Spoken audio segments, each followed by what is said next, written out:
Shirley Lin here from Taiwan. We have people from all over Asia here today, which is wonderful.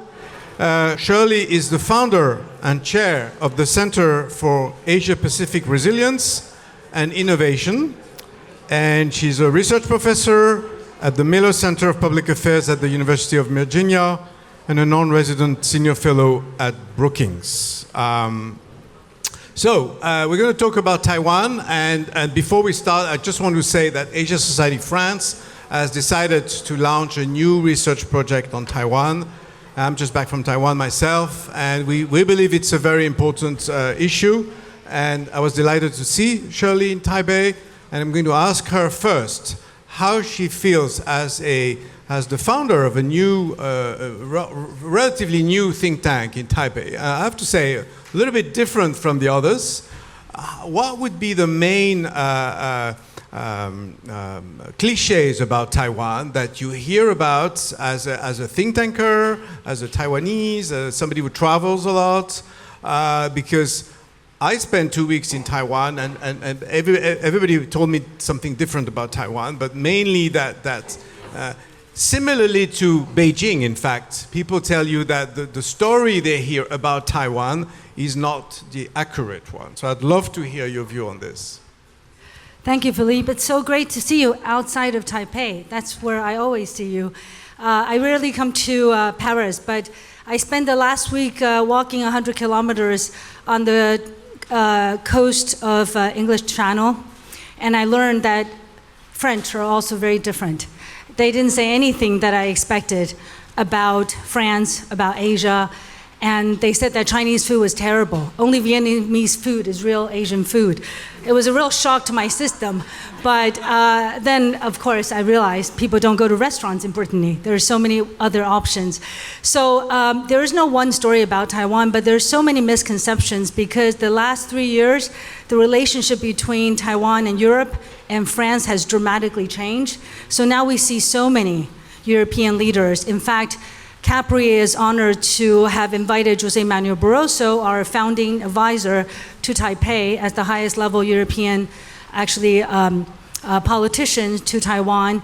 And before that, I saw a group, our group hosted a group of French parliamentarians. I was very surprised, not by the misconceptions, by the priorities that people talked about when they visited. So I think the two things that people all know about and everybody in the room knows about is that we make chips. We used to make bicycles, Christmas lights, then China took over with Taiwanese capital, and now it's all about chips and data centers. We provide 90% of the world's advanced chips and the world's data center components. You probably didn't know that. So without Taiwan, there is no AI. You're not going to use any AI if actually Taiwan stops. In 2020 and 2021, in fact, it stopped because of COVID. The factories couldn't run, and everybody was going crazy because cars could not be produced in Detroit. So that's number one. But that's very new. Taiwan's been investing in chips since the 1970s and 1987 to put a date to it. The number two point that all of you know is that it's a hotspot. Like Kiev, like Seoul, like Tehran, it's a place where war might be possible next. But that's not what it's all about. The third thing that all of you are interested in, as every single French person asked me, is Ukraine. Now, I want to take this opportunity to say a few things because Philippe's going to ask me many difficult questions. I might as well take care of the most difficult ones first. For Taiwanese, these are very unimportant things. Not because they're unimportant, but because Taiwan's been under threat for nearly 80 years. Now, people say, are Taiwanese willing to fight? Well, if you live in Seoul, where I just came from, or you live in Taipei, if every day there's a threat, you kind of get used to it. You both get used to it, and you are also extremely alert to it. So that's something that's very important to remember. Since 1949, we've been under threat. There's been 2 cross-strait crises, after which there is an exodus of people. Today, Taiwan is an amazing, thriving democracy. That's the first thing that people don't know. Very different than Ukraine. We were not at the center of civilization for the Chinese civilization. My family moved to Taiwan, one side 200 years ago, the other side 300 years ago. And trust me, they were not the center of civilization. All of my grandparents were illiterate. They left because they wanted to find a greener pasture. And it is an outpost, if you will. But at the same time, Taiwan is one of the most vibrant democracies in the world, a dream, if you will. If the liberal order were to succeed, you would want something like Taiwan. With no natural resources, it produces the most advanced chips, people are highly educated, and in June, the growth year over year was 40%. We are the highest growing economy in the world. This year, we will reach actually 9% GDP growth. In the first half of the year, we've already achieved 40% growth over last year. So the story is a little bit complex, but what Philip and I wanted to talk about was all the problems. Yeah. Can I just interrupt you? We're trying to get some surveys. My impression from my recent visit in Taiwan was that there are really two Taiwans, right? At least. There's probably more than that, but one of them is the one you just described. 8% growth, semiconductors, stock markets, rich people, investors, engineers, TSMC. And there's the other Taiwan, which is, sorry, I can't see the slides here. Okay, so this is a survey from a think tank, another think tank in Taiwan. Can you move on to the next one, please? This is basically very interesting recent data from this think tank about young people, how they would feel in case of a military conflict, and how do they feel nationalistic, or do they feel about defending Taiwan from China, presumably, and the translation, if we can move to the next one, please. Is a rather apathetic response, especially from the young people. We're now back to 1 year of military service. But the reality is that I've spoken to a lot of people, including to people from both the KMT and the DPP, the two main political parties. And of course, if you go to the president's office, also to the Ministry of Defense, they would tell you that everybody is ready for resilience, right? But if you speak to the average, to the man on the street, nobody wants their kids or their brothers or fathers to emulate what the Ukrainians are doing. So I'm interested in your view on that, because the engineers, they want to keep making money and they feel they're on top of things. That may not be forever when China especially catches up. But the rest of the world, they just want to have a peaceful life, and the economy is not necessarily as good as it sounds for the man on the street and for the average Taiwanese. So I'd love to hear your views. Philippe has a very sharp understanding, because he just came back and he comes every year. But surveys are very interesting. Right after the Crimean War and before this attack on Ukraine, actually, there was a survey done, and it showed that Taiwanese were twice as willing to fight as Ukrainians. So the long and short is, because of Ukraine, there's a lot of people coming to our think tank to ask about surveys. This survey is a government-related agency survey. So there's, of course, an angle to it, which is to increase spending on weapons. The reality is, peacetime surveys about willingness to fight are very misleading. The way you ask questions to a Taiwanese, are you Chinese? Are you Taiwanese? You always have a second part to the sentence. If you say, are you willing to fight? And we hosted an amazing conference with Richard Bush at the leading university in Taipei, and we asked the question live with 300 students. If you ask the question, are you willing to fight if the Americans will get there within 7 days? 80%. If you say, are you willing to fight if Americans will never come? Nobody. So there's a big difference in terms of what neighborhood you're in. Ukraine is in a neighborhood with NATO countries. Taiwan is not a country by definition, by France's definition, by European Union's definition. Nobody will come to our aid. Today, skepticism towards the United States is at all-time high, reaching 40%. It is our security guarantor, but nobody trusts the American government to come to our aid. So what does that mean? I think what it really means is, realizing I've been in France now 12 days. I don't think French people at the same age as Taiwanese youngsters are as willing to be conscripted either. In a wealthy country where you've been under threat for 3 generations, there is something that needs to be said about young people lying flat in China, in Taiwan, in Europe. 20-year-old, which I've been teaching in China, in Hong Kong, in Taiwan, and in Virginia for the last 15 years. Young people at the same age, 21 is usually the age, I usually teach 4th-year college students in all these places, they think more similarly than with me. And that is, your parents fought really hard, and my daughter's here, so I'm not going to misspeak, and she will critique me tonight at home. But basically, I think young people share a lot more in common because of social media and about the comfort where they come from and the prospect of war. I don't think people are apathetic. They're apathetic about politics because it's so difficult to make a difference. But I think as to the defense readiness, conscription is a very hard topic. And the Taiwanese government has just, to be honest, at the pressure of the United States, increased conscription, increased mandatory service in the army to 1 year. It used to be 2 years, became 4 months, and under a pro-China government, and now it's 1 year. So one last question on politics and security, and then we'll move on to tech and other things. So Rana Mitter this morning was saying very clearly that he believes, it's going to be gray zone tactics, it's going to be cyber attacks, cutting undersea cables, or political interference, and which is already happening heavily. Is this something that the majority of Taiwanese believe, that we're just a year and a half before the 21st Party Congress in China? As we know, there are a lot of changes taking place. There will be changes, at least at the PLA level. There will be the 2028 presidential election in Taiwan. Is this? Are we going to continue this kind of?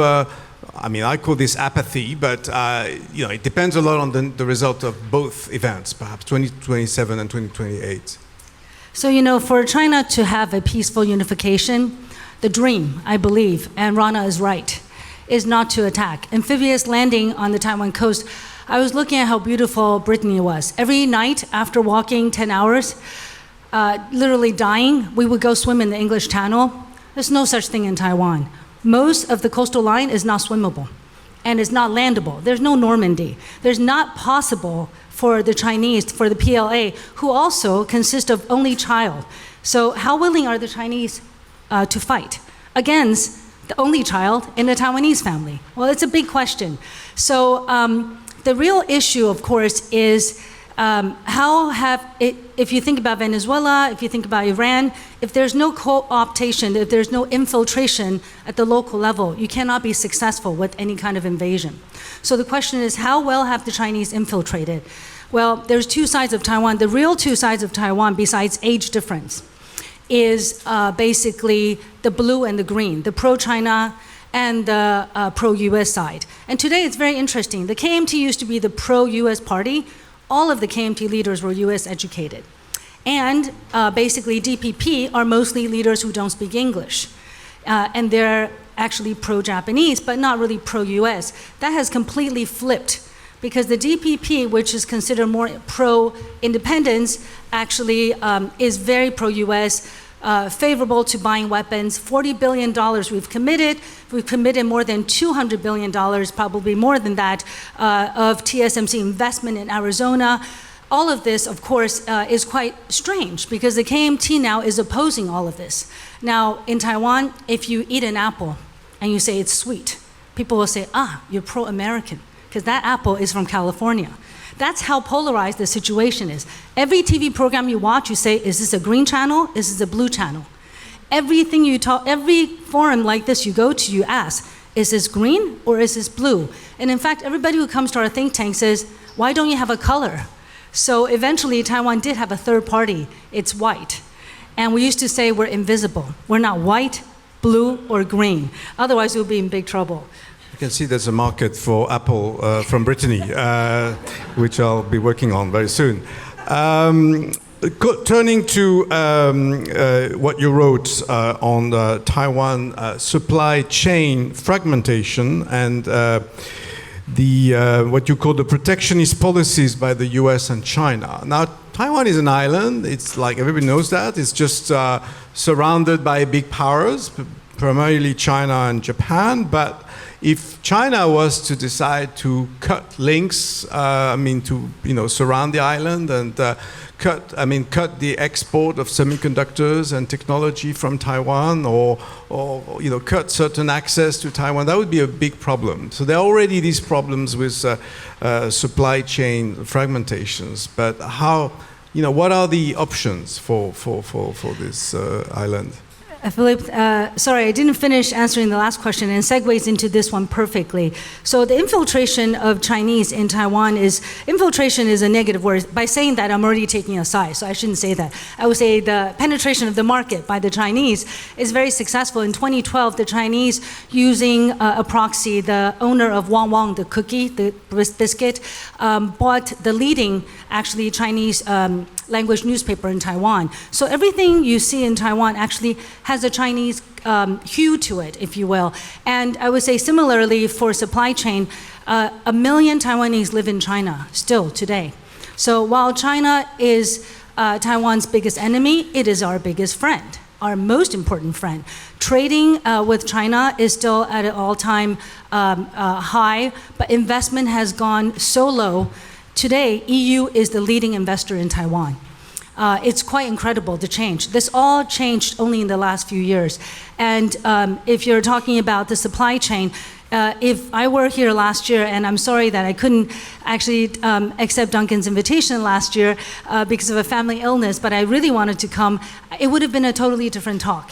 Because as of last year, export sanction, all of the things that the US was doing to us, Taiwan, all of the things the Chinese were doing to us to coerce us into unification, it was creating such a strain on everybody. The business sector, civil society, students who used to think to us, it's incredibly easy to go to Shenzhen to work because most people don't speak English. We don't take it that seriously. China is a huge market. We speak Chinese. The culture is exactly the same. Very different than Hong Kong, which is more Anglophone. But today, students don't come to my office and ask, should I go to Shenzhen to work or should I go to Silicon Valley? There is no possibility for long-term, actually, life and work in China. So that's a really big difference. However, a year later, why is the talk today different? The AI transformation now counts Taiwan at the center of everything. So today, it doesn't really matter if there's decoupling. Taiwan simply cannot make enough for all of you to consume. So Taiwan doesn't care anymore. I mean, until last year, we were figuring if I don't sell to Huawei, for TSMC to cut off entire Huawei revenue was just cutting off its arm. But that was then. Today, as long as we wake up and we work, the cash is piling in. And I just want to add one more thing about the two worlds. Even though there's 80% of Taiwanese work for small, medium enterprise, which is why it's such a vibrant democracy, people are business owners, entrepreneurial, the best healthcare system with only 7% of the GDP spending. Everything about Taiwan is quite a miracle considering the threat, the amount we have to invest in defense, just like the dilemma that EU now faces with the threat up north. Taiwan faces that every day for 80 years. However, today, I think it's really quite different with most of what I call the Silicon Valley problem. Everybody in Hsinchu Industrial Park is just making out like there's no tomorrow. However, it's like Shanghai, when Duncan and I were there, 20, 30 years ago, you wake up, you work hard, and you're like, this is great. However, most Taiwanese who do not benefit from working in the Hsinchu Industrial Park, they buy shares. Almost all the Taiwanese buy shares. Playing in the casino is what we do. Think about it. We go to China, we work, there's no insurance, we're not a country. We go to places, they don't recognize the passport. We go to places without insurance. The total cowboy situation. So buying stock is second nature to Taiwanese. So most people benefit from the stock market rise, which is also very problematic. It's similar to when real estate was really good in Beijing. I used to teach in Tsinghua. Nobody's attending the classes. They're worried about their mortgage, buying another apartment, getting on. Nobody cares about what you're teaching. Same thing in Taiwan today. Okay, so but what happened after the TSMC bubble? I mean, it's not going to go on forever.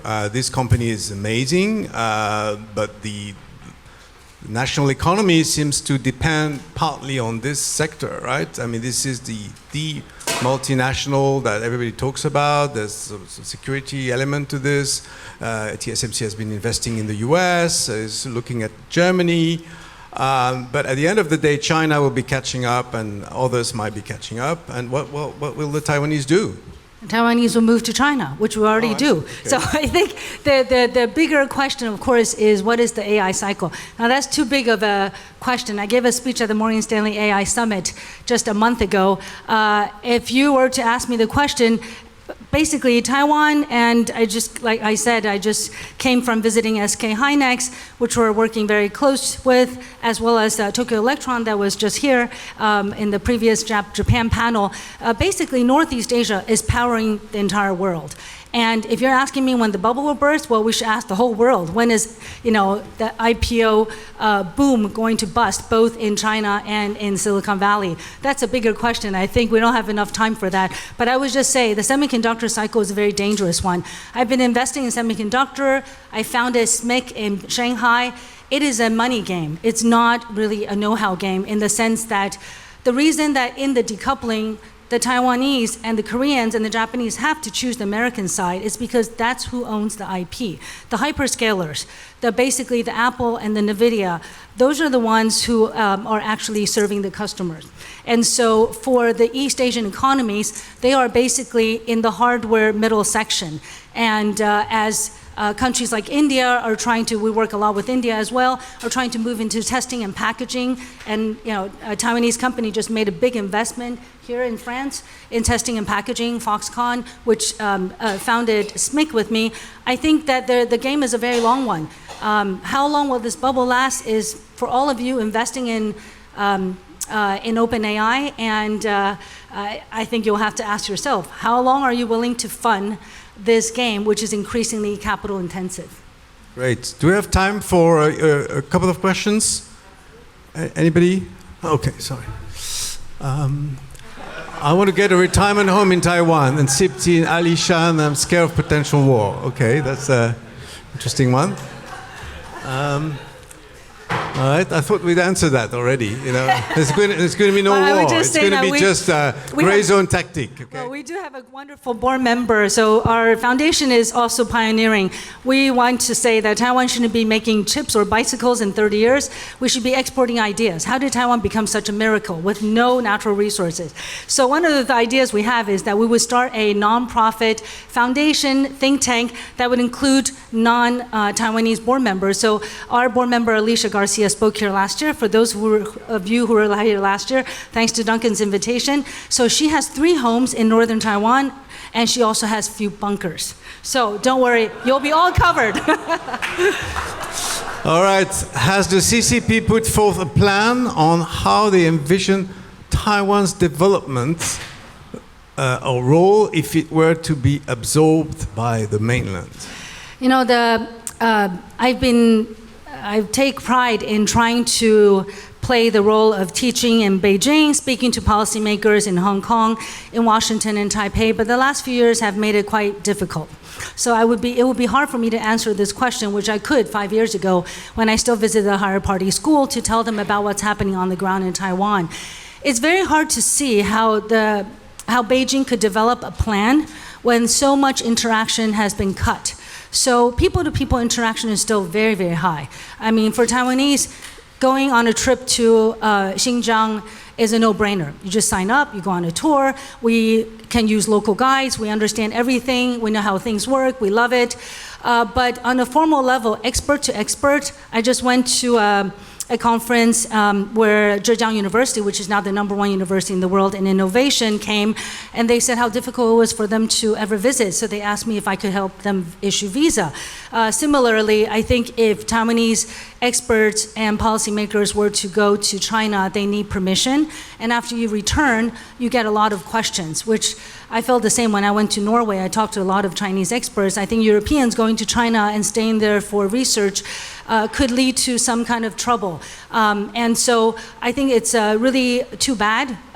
So it's hard to say if Beijing has a good plan for Taiwan, but of all of these plans, for those of us who still go to China quite often, I think it's pretty clear they're not very interested in bombing things and running the place. I think for Xi Jinping to get the Nobel Peace Prize, he would have to do something dramatically different. And that includes winning the hearts and minds of the world, and especially Taiwanese. And perhaps one last thing, there are also mainland people who live on Taiwan. But 150,000, I'm told. There's so more these than people that. are playing a role as well. It's not just the Taiwanese in China. It's quite complicated. Our biggest source of mainland Chinese immigrants are spouses. Because until a few years ago, you could imagine, in a high-income society like France, the lower-income men don't have wives. So 30 years ago, the biggest source of spouses were from China. Today, China is too wealthy, too prosperous, so we don't have that import anymore, if you will. So, but we do have a few 100,000 of them, and several Chinese spouses have now organized political party. This is a big source of contention because the KMT and the TPP, the two opposition party, includes actually mainland Chinese spouses as party leaders and members. And a lot of people feel that they could be working on both sides. So if you read the Taiwanese newspapers, the front page is always about some kind of expose of somebody taking money from somebody from the other side of the strait. Shirley, thank you very much. A voice from Taiwan, very useful. Come back to us. Thank you.